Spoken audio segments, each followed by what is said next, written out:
Good afternoon, dear students. I want to say you some recommendation about preparation for MCQ test.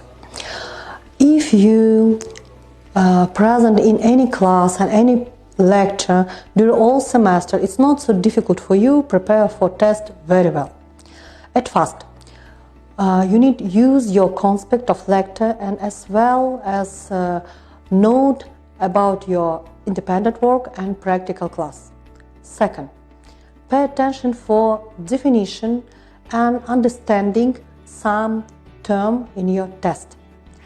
All tests compose from 5 variants of answer. You need to pay attention for more detailed and full answer to question. Third, pay attention for syllabus. In all syllabus present some notes or link for video resource or internet resource.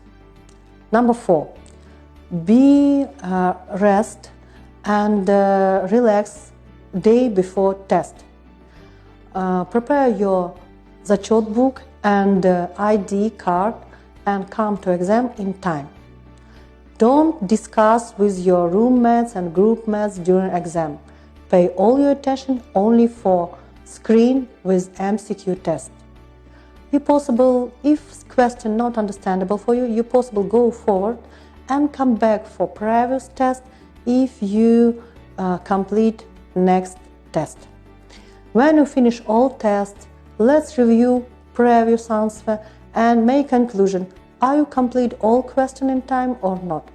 You have enough time to complete your test correctly because your MCQ test composed from 100 questions and duration 1.5 hours. Thank you for attention. Good luck.